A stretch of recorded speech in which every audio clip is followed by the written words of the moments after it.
So today's going to be a little bit different. Hello, Mr. Troy Ford. I'm not going to do any news or updates. I'm just going to read the um, featured stories, of which I believe there are 20. And then I'm going to invite the guest on, and he and I are going to nerd out a bit. But I need to do a little bit of finagling with my camera that I don't have set up properly. Oh, tissue box. I've got like so many books on my desk here that I have to move out of the way strategically and not let you see what's on my desk. So let's see if I can figure this out. Okay. This is what happens when you have a desk that's like 60 inches or whatever. You just never have enough space. I used to have an L-shaped desk and even that wasn't enough space. Okay, let's move these over here. Okay. I'm going to use this as my placeholder book. I'm going to be flipping the camera.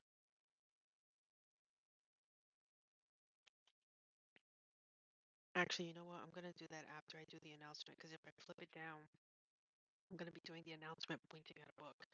So just a few more minutes and then I'm going to do the announcement and then I'm going to invite Shane on. If you were around earlier, I like randomly out of nowhere decided to go on live just before this to talk with Josh. He and I were just geeking out about the new Nintendo Switch 2 announcement, so I got that out of my system. It's still in there. Like I'm gonna probably be geeking out about it until the pre after the pre-orders on the 9th, but it's just such an exciting time. Okay.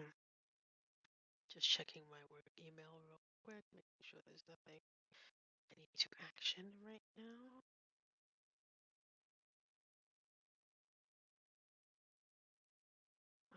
As a matter of fact,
okay.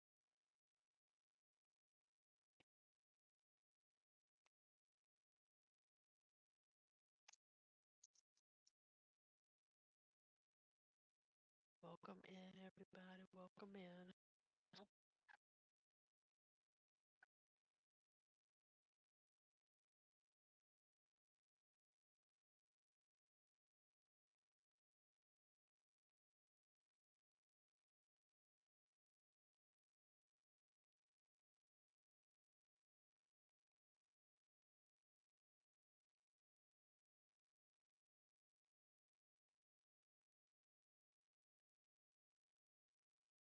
All right, just 2 more minutes. How's everyone doing? Tell me true.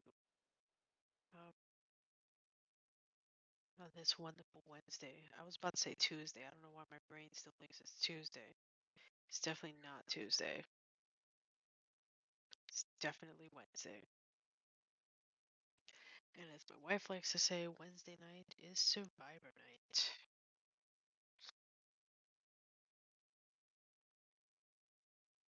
Ah, oh, I multitask every day, TP, every day, because I am lucky enough to be able to work from home.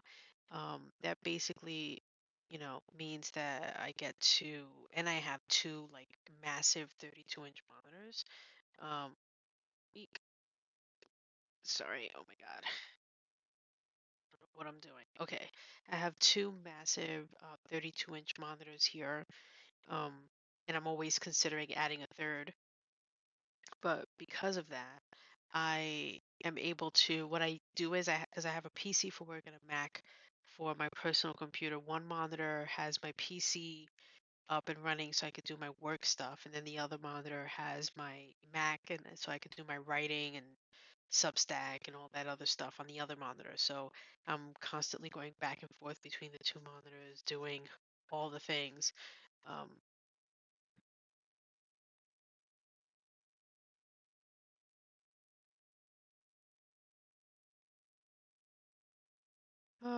so, okay, here we go. It's the top of the hour.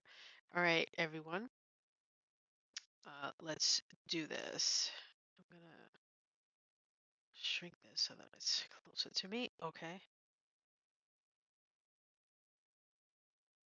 Um, Hi, everyone. This is the monthly recap live number 3, where we're going to quickly recap March, which just ended last week, or ended this past Monday. And here are the featured stories for monthly recap live number 3. Poetry, Venom by Rowan Macfie of Dawn of Conquerors. Lifelong Blues by written by Blace Alcock of Blace Alcock. Micro slash flash fiction. Tomorrow Will Be Jealous, written by Sandolore Sykes of Inversion in the Inversion Field. Heads for Sale, written by Jared Lambert of Haints, Hollers, and Heresy. October Honey, written by E.M.R. of PineBox Readings. Strangers in Costumes, written by Alex B. of Abstract Alex. No Escape from Being, written by Ashley T.K. of Ashley T.K. The Bathing Pool, written by FranB of Tales at Twilight. A Slice of Apology, written by Shawn M. II of Futures and Follies. Teddie and the Goat, written by Linda Tucker of Linda's Substack. Charcoal Teeth, written by Brock Eldon of Null Point. Short story, Leaving Maybe, written by Terry A. Fries of Thin Air Fiction. Add Me, written by Andy Futuro of Andy Futuro. Revelation Day, written by Copper Frog of Copper Frog Press.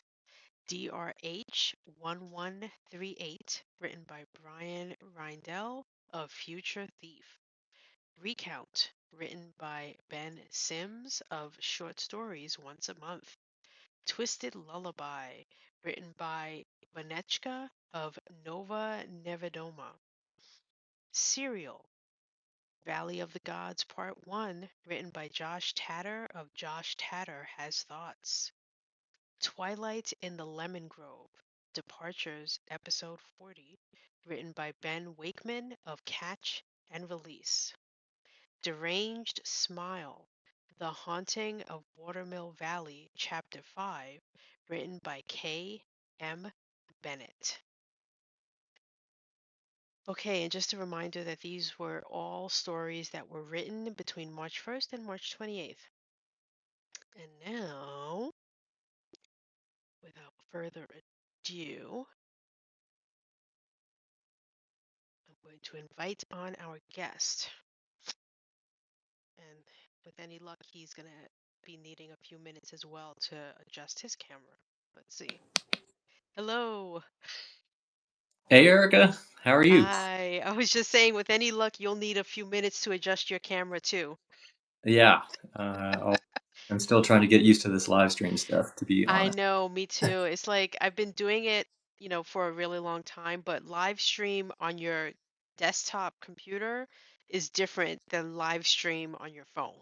It's a different beast. It's like it's less to deal with because it's just your phone, but and it doesn't have the bells and whistles of like OBS and all the things, but it's still I'm still getting used to it. Like trying to figure out where to point my camera so I'm not showing my dog crate and like it's like what am I doing? I don't know what I'm doing. I feel that. Yeah. All good. Well, thank you so much for having me on. I'm Yeah. super pumped to be here and talk about the things we're going to talk about today. I feel Yes. like it's kind of Shane Day. We get to talk about two things I'm super passionate about writing and design. Talk about designing writing, Yeah. Oh book my God. design. I'm so passionate about it, and I might seem a little extra passionate because as you know, I've been geeking out over the Nintendo Switch 2, so I'm like I'm over pumped. Yeah, you're overstimulated. So I'm really overstimulated. So I'm moving my things like around because my desk is as always an absolute mess. And when I point my camera down, it's gonna show I don't know what scope of what's on my desk is gonna show. So I'm trying to like get the crumbs out of the way. Like I don't know what this is about to do when I point this down, but I'm hoping that I'm gonna use actually the Midnight Vault as my like placeholder. So I don't know if you want to flip your camera down as well, and we could just be talking voices as we show off our books. Actually, before I even do that, do we want to point our cameras down, or do we want to hold up the books we're gonna show? Because I Yeah, just realized like maybe we don't have to. I don't have to be all crazy pointing the camera down and stuff. I could just hold the book up. Erica, I think you should do whatever you're comfortable with. I'm probably gonna. I do have a setup here, so I'm gonna be aiming my phone down when time comes. But Okay. I thought if we can, maybe we can do just a little bit of setup. I just want Okay. to do a little bit of background and catch Yeah. people. Some people might not even really know what we're talking about here, so I just wanted to give Right. a quick history.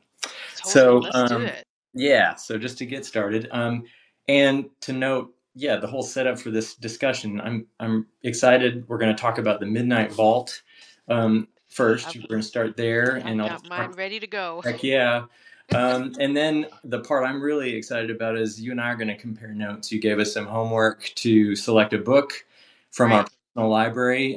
As you can see, I got a few to choose from, and then we're gonna, kind of geek out and compare notes on those. But just for a quick intro on who I am, I'm Shane Bisdock. I am aspiring writer. I joined Substack probably, well, not even a year ago, June of last year, primarily to share my writing. I enjoy reading and writing dystopian, sci-fi, and horror. And who knows, someday I might write a novel. That would be amazing. But Mm. first and foremost, I'm a designer. I'm a graphic designer. That's my career. It's how I pay the bills. I've been working at becoming a great designer since I graduated university in 1998 to date me. And so a project like the Midnight Vault was just so, it was like all cherries and ice cream. It was such a fantastic project. And what this is, again, for those who don't know, just a quick reminder. This started with a really brief discussion between Jay Curtis and Sean Thomas McDonald on Substack, sharing their passion for Twilight Zone.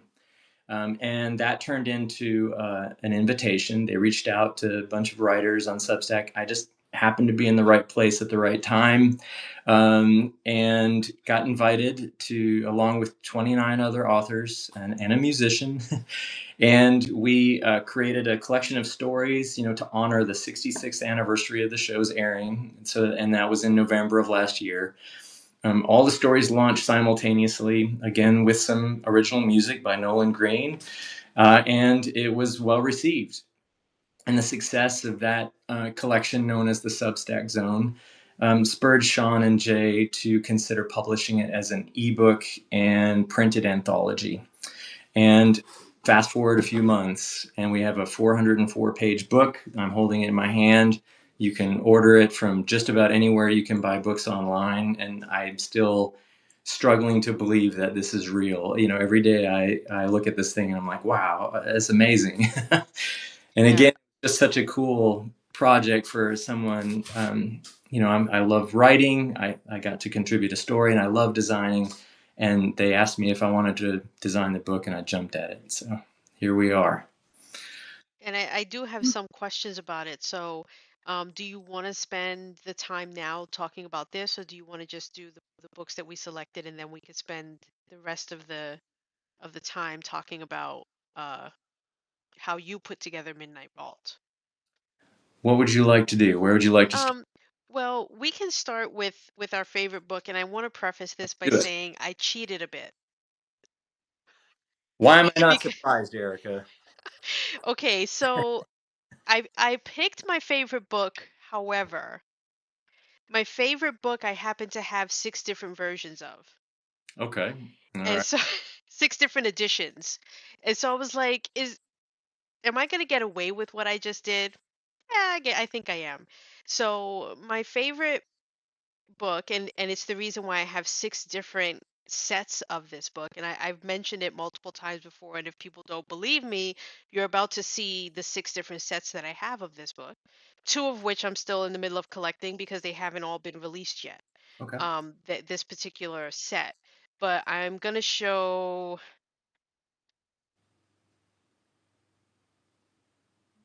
Oh, of course. Harry Potter and the Sorcerer's Stone. So this is the hardcover set. I have this set as soft cover in a box set. I didn't pull that one out because it's exactly the same. But there's a set that I have not even. So I actually have seven sets of this if you consider the soft cover as well. But this is essentially you could tell by it's. I don't know if you could really see that, but it's a little bit yellowing because this is a first Mm-hmm. edition.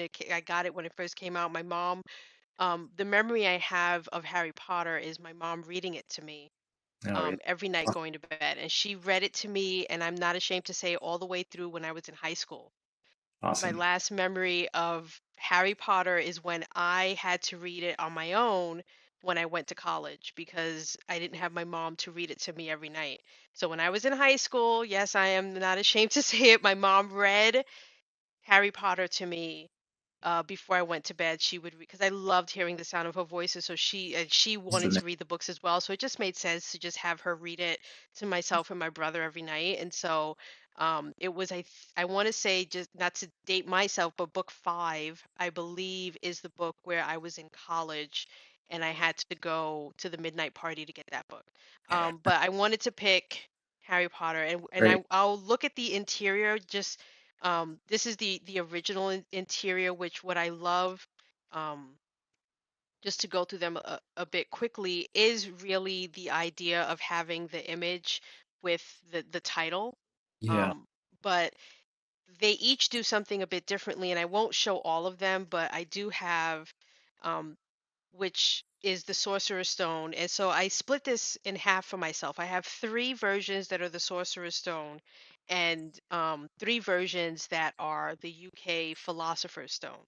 So because the UK had Philosopher and and the US had Sorcerer, Oh, I it was just the did not. difference. Yeah, I know. And the words are a little bit different as well if you read the different Sure. versions. I'm intentionally leaving one out because I just wanted to show. So these are four. This one is because I'm Ravenclaw. For anyone who might be Ravenclaw, they wanted my money, so they released all seven books in the different colors of the different houses.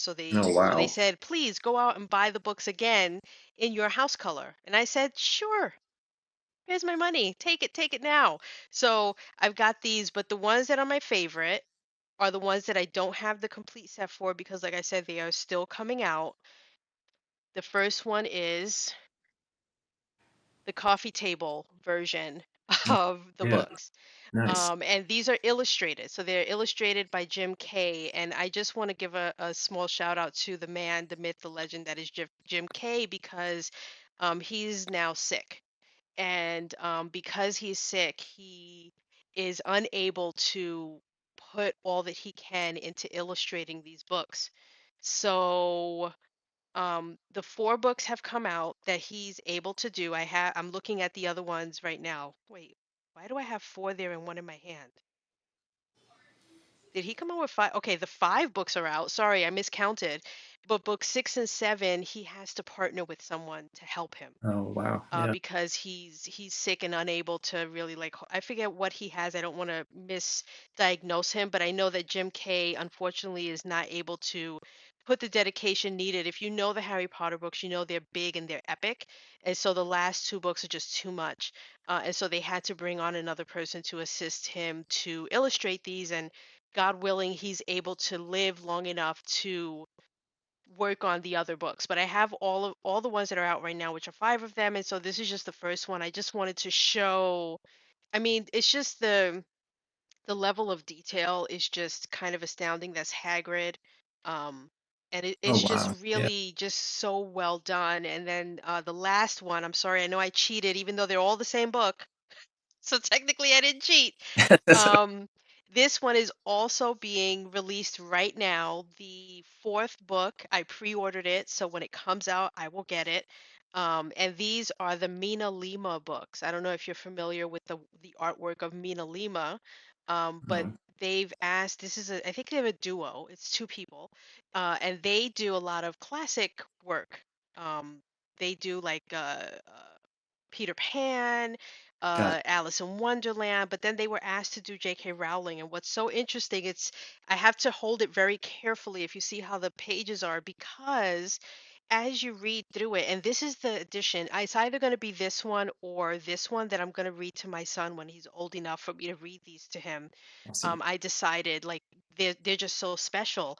Is they put like a lot of these different kinds of like art and things in it that fold out, and there's cards and there's maps, and it's so intricate. They have fold outs in here that you fold Wow. it Yeah. out to like see what the castle looks like.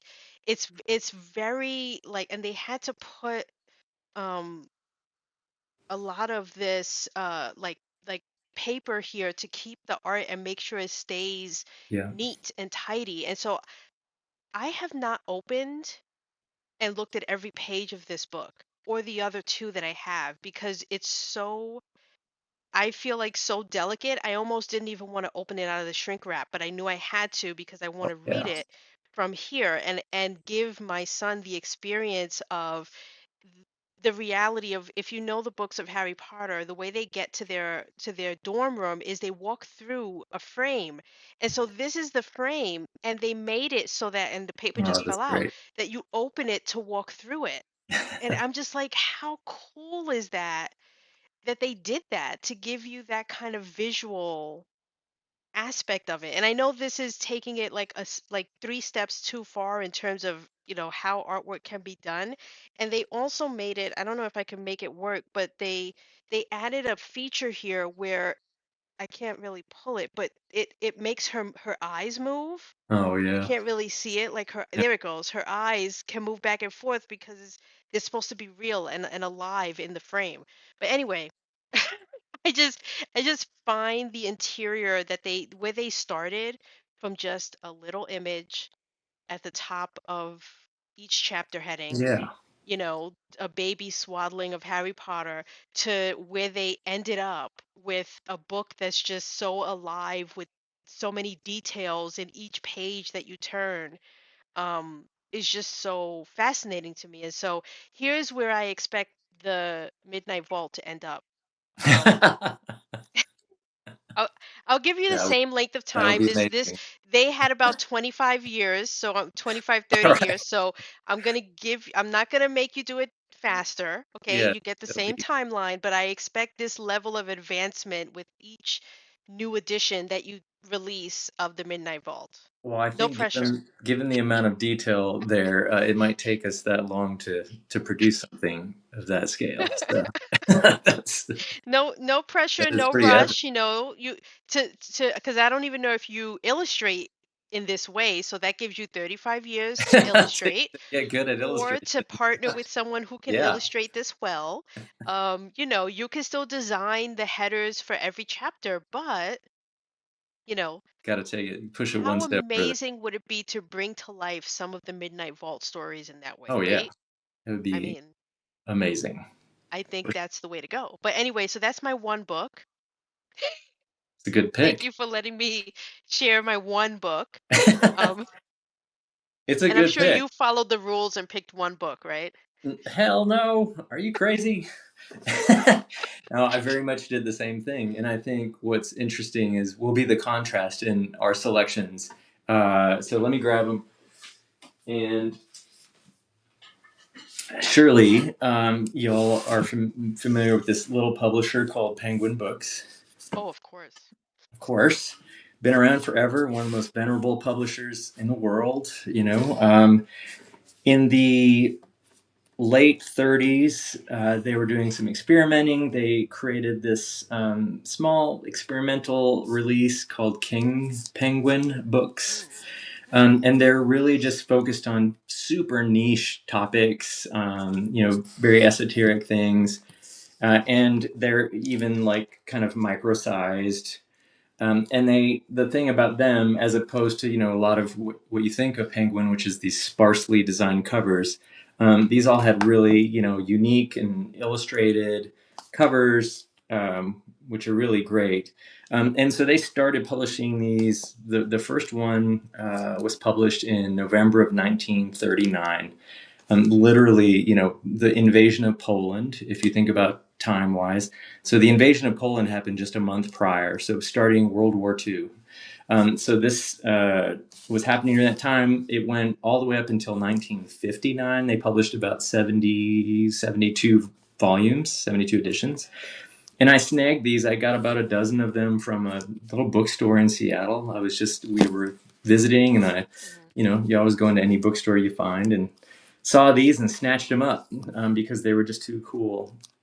And they And look like they're really short. So what are the stories specifically that they yeah, they're very picked, tiny. So that they here's selected? a good point. So this one's on semi-precious stones, and here's this one's on the game of cricket. Hmm.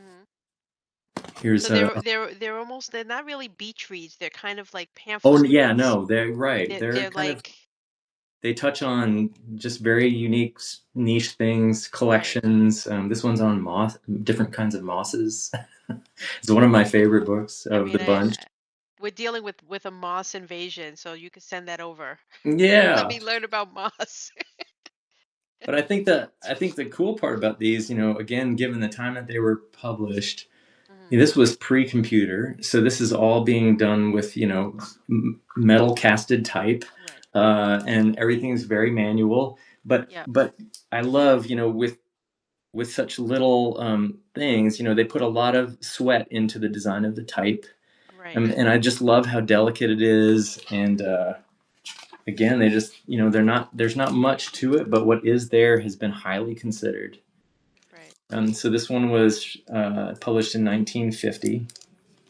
And then each of the books, it's largely unadorned in the front section, but towards the back they all contain a section of full color plates. Oh wow. So Now so that's costly. That's not a yeah, cheap thing, and especially back then to do. right, and so they just have a short signature of full color in the back, the semi Especially when you precious stones consider, I ones. can't imagine they printed many of these, right? Like these editions, they probably did. I don't even want to say several thousand. They probably, That's for each book. That's a really great question. The first few were probably not a big run at all. Here's the Right. semi-precious stones images in the Mm. back, just super cool. And the one that's most special to me, and this is, I'm a big collector. I actually seek out old books. I don't necessarily like buying brand new books. Like Moby Right. Dick, I bought a 1928 edition, and I love a good aged book. There's just something to it. I think Philip K. Dick called it historicity. That I just love the feel of an old book. Mm. In the series, this particular one has got a nice story behind it. So, to all the ladies out there, the very first editor of the King Penguins book was a young woman. She was a former, she worked at the British Museum. She is a historian with a big art background. She was 29 years old when she became editor of these books. And she managed to co-write one of them. And this is it. I'm not religious by any means, but it's called Portraits of Christ. And she co-wrote this book, and sadly to say, She died in the Blitz of 1941 from a bomb strike at the age of 30. And so this book's just got some really crazy, tragic history to it Okay. and beautifully designed. Right. Which is what we love about the books, right? Is their Absolutely. design quality and the choices that they made or that they didn't make, you know. And in your case, I would imagine a lot of the choices they didn't make is because they couldn't make them. That's So that, correct. you know, Yeah. that they were limited to what tools they had before them, whereas, you know, juxtaposed against, you know, a book that's out recently where they could just Go to go town. ham and do whatever, Yeah, you know, yeah. they wanted to do, right? Um, Let me just hold on one second. My wife just texted me. I approved. Okay. So great choices. We both did do something completely opposite. Very I was gonna different. go with like my favorite Awesome. book because while I love these books, my actual like favorite book of all time, I will tell people is The Phantom Tollbooth. That is my um all time favorite. I love the book almost as much as I love the movie, and I can go back and forth between the two. So that was my second choice. I was like, if I was going to follow my own rules, I would have just picked out the one book and showed the one Sure. book. But I was like, oh man, I had just found all of my box sets of Harry Potter. I had been looking to unbox them for so long, and so when I found them and I saw them on the shelf, I was like, he's not going to be too upset if I just grab the first book of every set I have, is he? Not at all. Because I have all these sets, they need to be shown. Yeah, It that's was awesome. gonna be What that, a and then collection. another one that I'm thinking of, like when I think of cherished old books, I'm thinking of my first ever Goosebumps book that I have, yellowing, falling apart. And what makes it awesome is not that I kept my Goosebumps collection, but that R.L. Stein signed and personalized the first book in my Goosebumps collection. So Wow, that's cool. it's one of those where it's like it's treasured forever, you know. I could just that's why I love sitting in like a library feel where I can look and know the little story and nuances of every book, and that's why I love physical books. Not that I don't Yeah, for sure. appreciate what digital books does for the reader and the consumer today. I'm just not a digital person. Like Same. I don't have that same connection and love that I can visually see at all times with all the books that I surround myself with. Like I This is just why we're friends, Erica. not to get Couldn't into a agree more. whole you know, philosophical thing about physical versus digital. I'm not saying that I don't appreciate digital. Please, you know, I will hopefully be, you know, publishing my own work and it'll be out there digitally, and Yeah. I if you want to buy the ebook, please by all means. But for me, I just want, you know, I want stacks of books on my desk that it's just like too much. No doubt. I take a lot of pride in the collection behind me, and I'm right there with you. I would much rather flip through some pages and devour a book that way than read Hmm. it on screen. So without further ado, let's get to the Sure. why we're all here, um really, and why you're here really, Yeah. is to kind of dive into and I could go through this page by page and I just might, um because there are choices that we make and that we don't make. And I know for me personally, as someone who is right now putting together my own book, I am self-publishing and I am Yes. doing, you know, I'm in InDesign and I'm creating the spreads. Just so anyone knows who has never self-published before, a spread is, to use this as an example, is literally just if you were to open this wide, and I won't break the back because I don't break the back of my books, but if you were to open this and flatten this out in front of you, the left and right side are considered a spread. And so when you Correct. do your book on InDesign, you'll have the first page, which is typically the what's called the full title page. I'm going to get really technical with my terminology. So you've got the full title page. It'll be, if you're looking at it on your screen on the top right, it'll be by itself, and then the spreads will start. And the way you think of it is you're looking at a spread from what's on the left side of the page and what's on the right side of the page, so that when you're opening Yes. it, you're like, okay, I'm flipping through the book. This is going to be on my left, and this is going to be on my right. Um, And before I go into it page by page, one of the things I noticed, and I'm assuming this was intentional, um, is the amount of blank pages you have in here. Hmm. And I don't just mean the fact that you have a blank page on the first page. What I mean is and I don't think it's for every single one because I think I found because I was going through page I flipped through page by page on 400 pages. But there are some, for example, when we go from like Michelle Barsley's book Separate Memories, and then we Hmm. end it, Yeah. right? You inserted the blank page Yep. fully before we got to the next book. And it looks to the naked eye almost like you did that for all of them, but I could find one here when you went from Soma's Reflection. There's only the one blank page that took you to Hmm. room 13, and my assumption is it's because you wanted every story to start on the right hand side.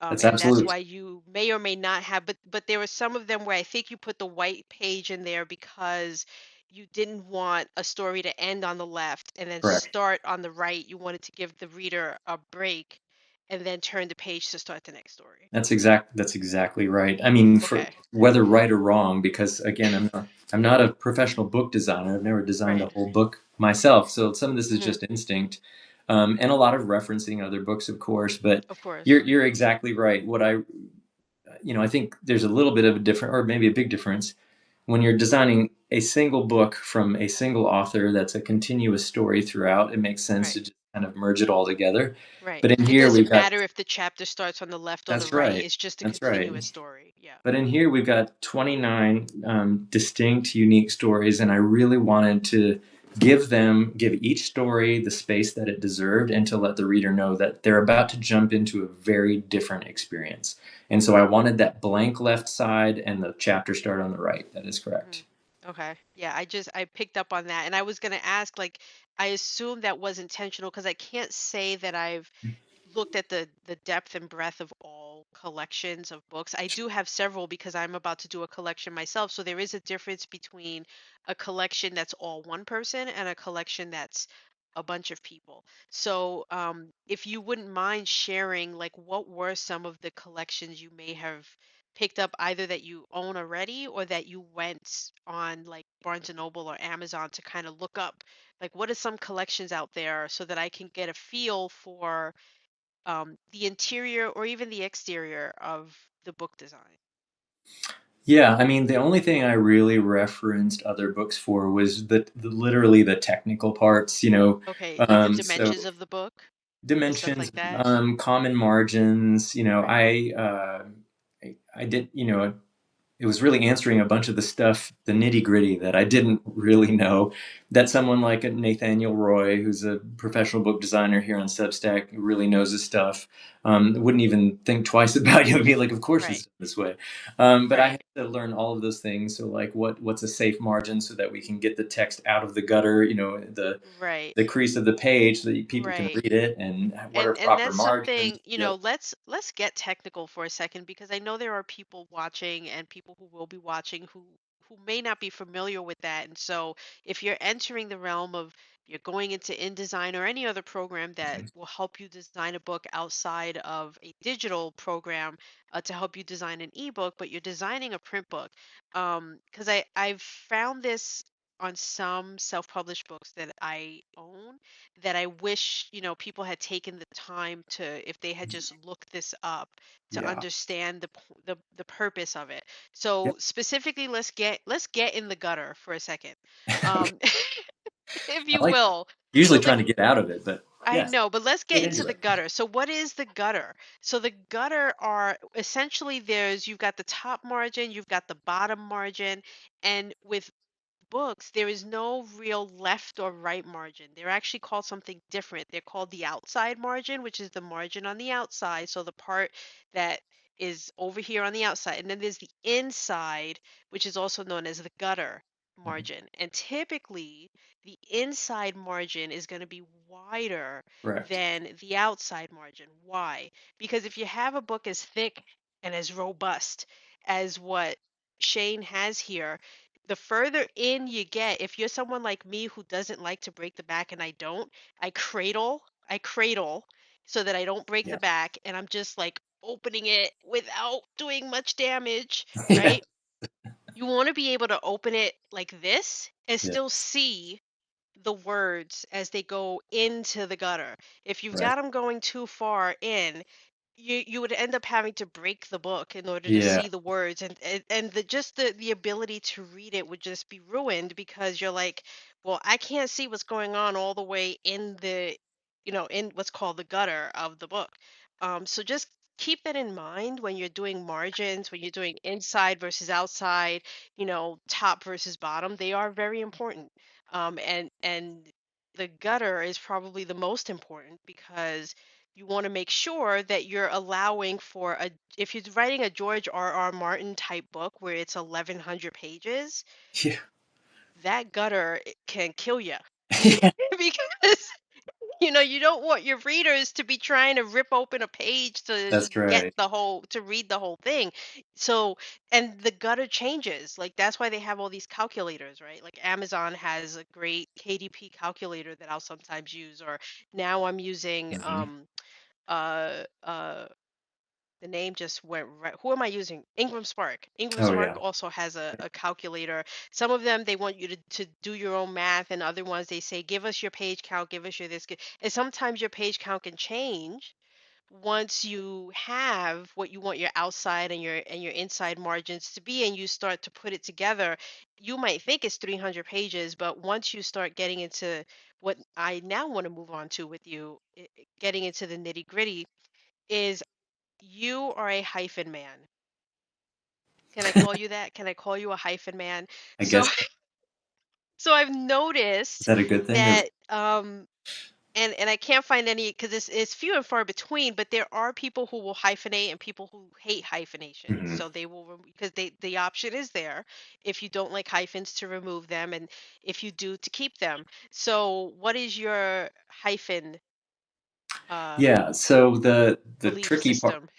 the tricky part of that, Right. Erica, is because the body of the text is justified, meaning it goes edge to edge. So Yeah. if Right. you, and I'm sure if you guys have done any kind of formatting, if you try to bump a word to the next line to avoid the hyphen, then the Yes. spacing between the words on that line becomes, crazy. Yeah, And sometimes it can be so, too narrow on the one line, or they can seem too correct, bunched together. correct. And those things, just to get technical again, are you're talking about the kerning. You can kern between letters or you can That's kern correct. between words. People are like kerning. Yes, you can actually Tracking, yeah, take and like by millimeters move things around so that right. you can force a word to not be hyphenated and move to the next line, where we can then discuss things like widows and orphans, but which is another nerdy term. But yeah, I know I hate hyphens, so by nature I remove them. What that does is, and you can tell me from someone who keeps hyphens in if this is different at all, but for me it causes more work if by removing hyphens and by telling my document to force it to not have any hyphens, what it Correct. means is I have to be extra That's vigilant correct. and meticulous, not just on each page, but on each line in each paragraph, because it will have that effect where it will force certain kernings in order to get a word. So you could try to flip through really quickly, but you might find a sentence there Sure. that has too much space between each word because you forced it to move that longer word down to the next line to prevent the hyphen. So I don't know if that happens to you where you have to be that detailed now, just because you're allowing hyphens versus not. Yeah. So, I mean, yeah, a ton of work in that space because of all the things you just mentioned. I tried to avoid hyphens as much as possible. I really was diligent about it. And at the end of the day, I felt I could make allowances in some cases simply because it looked better and read better. And that's the thing with design in general is that you're Mhm. you're constantly making judgment calls. There is no Right, right answer. There really is no right answer, right. honestly. It's There the there isn't. It's It's the just on judgment of how the you when designer. you see it, if it looks That's good to you, correct. then you trust that it's going to look good to someone else. And my Correct. eye might pick up on things and I might say, "Ooh, why did Shane do that?" And but that's just because that's a me problem. That's not really a how you designed it problem or how anyone else designed Yeah.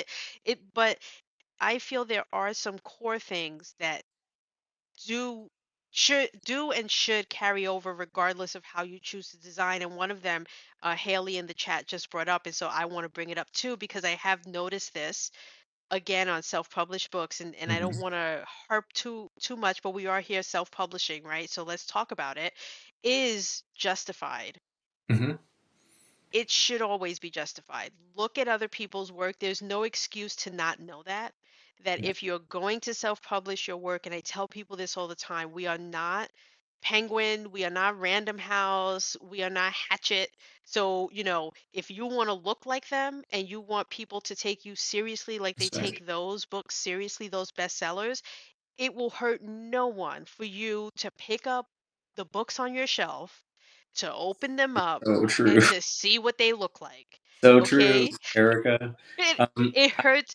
No I one think. need know. You could keep it to yourself if you don't want anyone to think like, "Oh, I copied the format of a Terry Pratchett Oh my book or I God! copied the Please do. format of." Yeah, please I do. mean, do us a favor. It's there for a reason. Look at how they start their headers. You know what I mean? Is anyone starting their header like down at the lower third?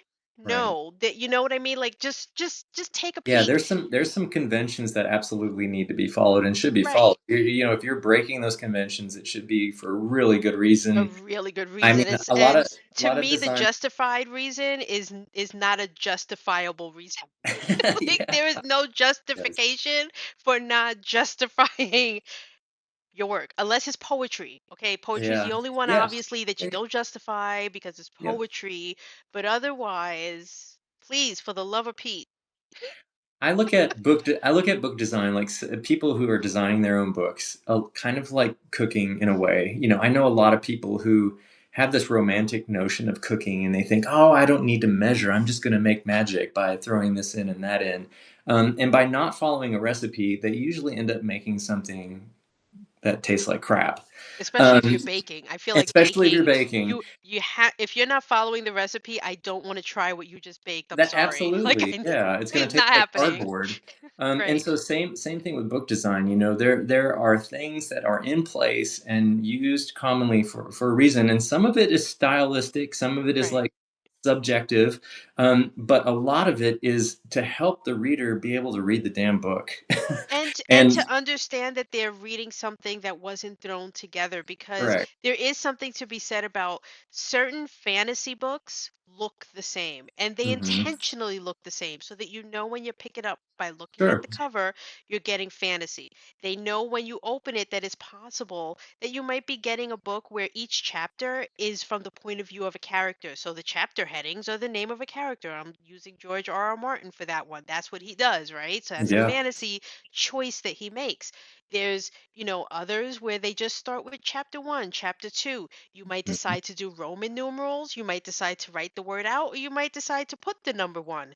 There's all of these options you can make. But guess what? Sometimes with chapter headings, you have to follow that the That's right. chapter should be a larger font, maybe centered, give a little bit of spacing between the chapter header and the thing starting, like all of those little things. It doesn't hurt, and you could get even into the more finite detail, because the other thing I like to look at, um which bothers me, and I don't know how much this bothers you, is we're looking at justification. Let's talk about indents, Hmm. because I find sometimes that people are indenting too deep. Hmm. And I'm talking down to the points. So I don't know if you do point 0.5, but I do point 0.3 for my Okay. indent. So everyone some people do point 0.4. Hmm. Everyone indents differently, but just look at what that's all I'm asking, is that you pick up some books and you just look that indents exist and you should be Right. indenting, or if you are, I don't think you should be indenting 1 inch in.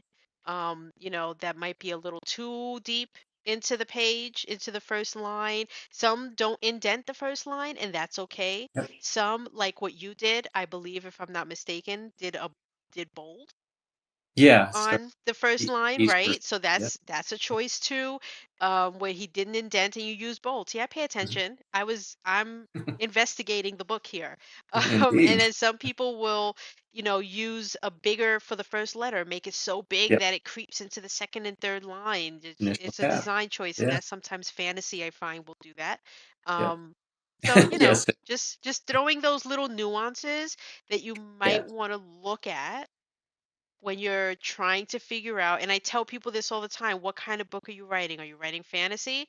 Well, what fantasy books did you pick up when you decided to self-publish and format your book? You didn't pick up a romance, did you? You didn't pick up a you know, a beach read. Like, you picked up some fantasy to make Right. sure your book is screaming, I'm fantasy. Yeah. And Sure. so when you were designing this book, I know you wanted it to be this is a collection, but Hmm. were you trying to go for sci-fi, speculative, horror? Like, were you trying to combine all the things into the feel of this, or were you leaning one way more than the other, would Yeah, you say? that's a really fantastic question. I don't know that I was really going into with the intent of targeting any one genre.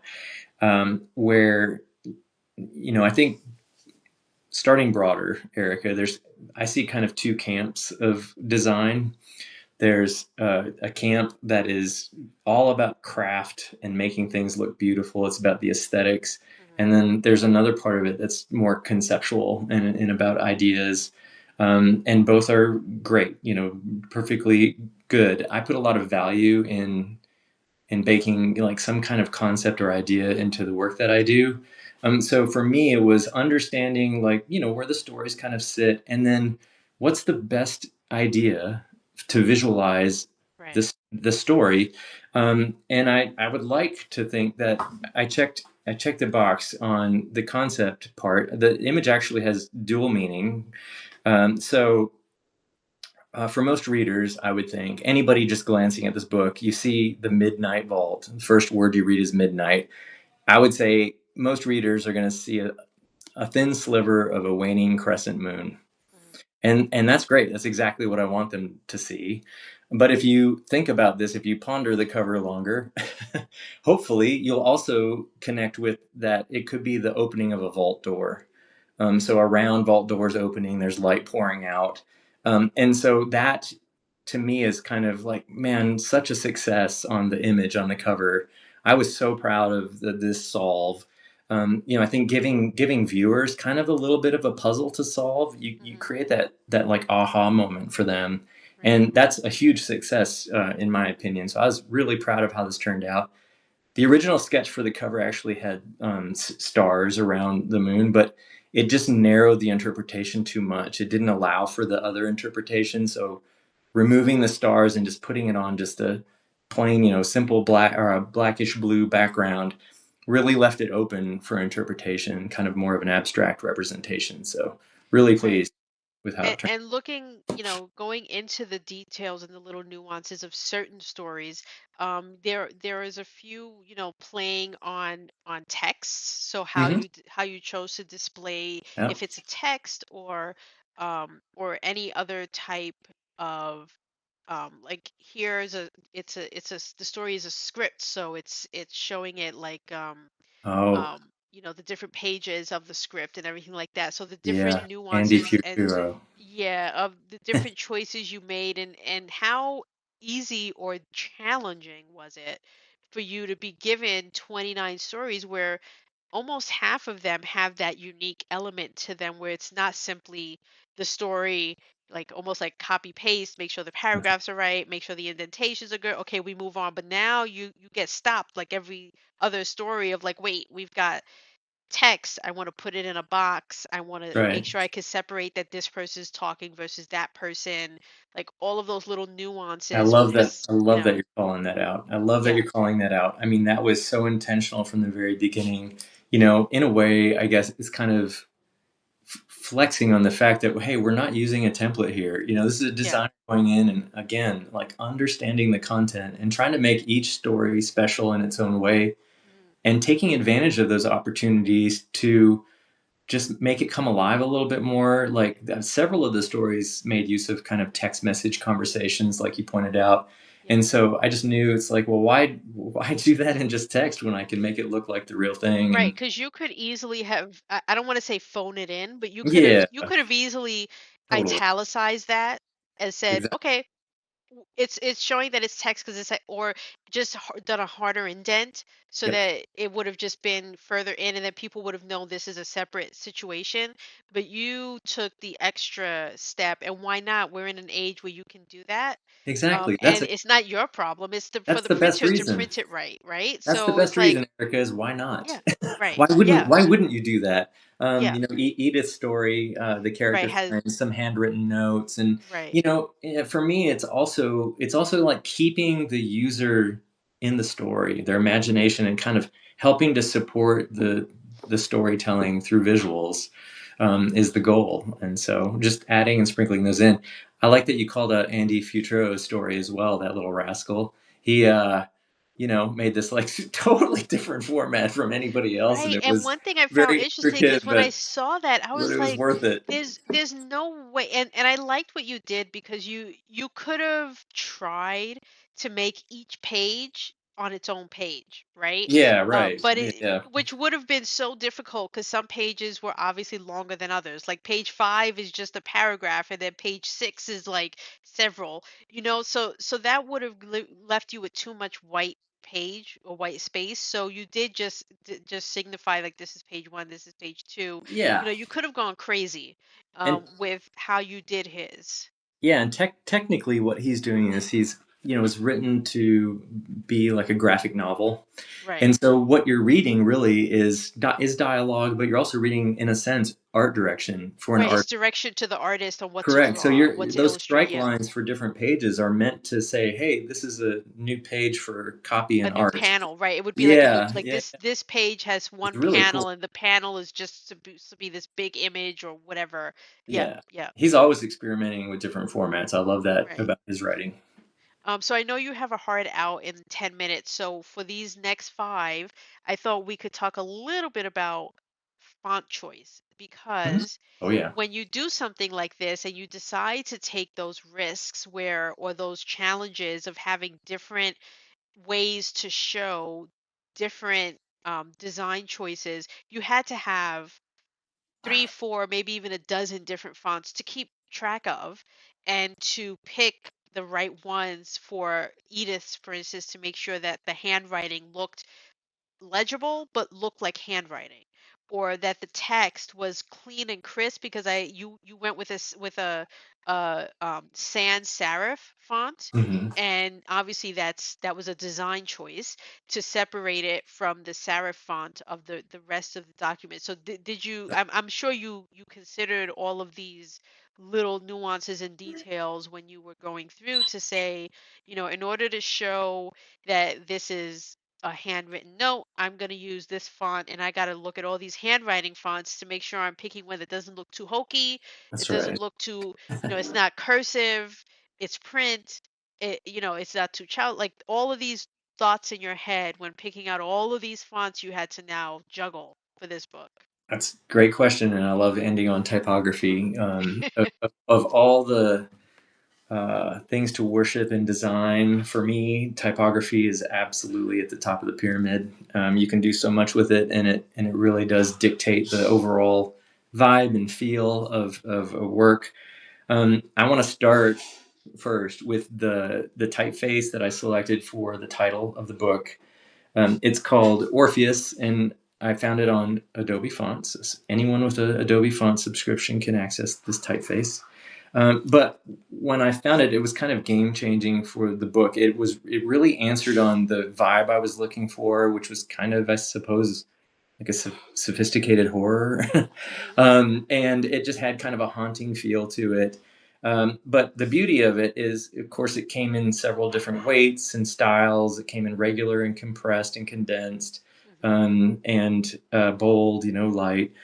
But the nifty part is that it came with a shit ton of alternate characters. Right. So, for example, the A in Vault, it looks like an inverted V, Hmm. but that's just one of, and I'm not joking. I think there were like 26 alternate characters available for the capital A alone. Hmm. Right. And so whoever designed the typeface, which I forget now, unfortunately, but went through quite a lot of effort to really embellish this typeface with a lot of options. And I use that, for calling out Clancy Steadwell's story, The Halcyonium, where Yeah. we The call out O. the title of his book. So that same typeface is being employed here Yeah. and using some of those really special alt characters to make it Right. feel a little different and a little special. And I use that typeface throughout the entire book. It's used for the titles. It's Right. used for the section breaks. I used it for the table of contents. So all the stories are set in cap, and then the numbers, the numerals in that typeface are just really beautiful. Right. And then yeah, and then to answer you, to talk about like the other fonts used throughout, where it was sans serif fonts, handwritten fonts. The sans, even though I knew I was bringing in like several different fonts, I wanted the continuity to be there. So anytime you see sans serif, I'm using the exact same The same typeface. font. Right. And so that's in the text messages, that's in like, caution, warning, or anything like alerts and Hmm. billboard signs and things like that that are mentioned throughout the text. So there's a continuity there. I'm not bringing like too many different options. And then, of course, there were very special things like the handwriting and Eva's story. There was a couple stories that used countdown timers. And so I brought in like a mono font that kind of looked like came off of a computer screen or Right. something like that. So just trying to bring in a little bit of different flavor to make these stories special. Yeah. Oh my God. I mean, besides the stories being great, just the art that went into it was just tied everything together. And so I appreciate all that you did for this book. And so I'm sure all the writers do as well. And thank you so much for just deciding to hop on with me and nerd out a bit on Yeah, this on was fun. design and sharing our books. And we could totally, and we probably will totally do this again. Um, and thank you to everyone who was here. I didn't even notice how many people came in and just all the conversation that was happening. Thank you so much to chat, for being here, and for welcoming me and Shane to kind of talk about something that we both love, and hopefully you got something out of this, and that it helps you, and Yeah. um Great. hopefully we can do more of these and kind of really drive home helping for me personally. I want to help self-published authors make sure that their book can look as good as any of the big five can do. If we can do it too, and it's just a matter of knowing Absolutely. how. And I know it's a lot to ask a person who's just writing a story to now care about what the interior looks like, and it's easy to just pass that on to someone else, but it's good to know what to look for, and to know, even if you have hire someone else to do it, that they did it right, and that they make it look as good as what it should look on a shelf. So thank you to you, and to everyone. Go buy the book, please. um, That'd be nice. I don't know, was there something I missed that you wanted to talk about with the book? I Not tried at to all. You touch did on a couple things. not at all. You did great, Erica, and I just want to say thank you for having me. And I do want to say thank you for everything you're doing to support the fiction community on Substack, and especially for all the support you provided on this book. Your name's in there. Yeah, I know, I So just saw it. And I thanks a will ton. mention, as a bit of a teaser, there is something coming in a couple weeks. I was trying really hard not to mention it. Shane knows what it is.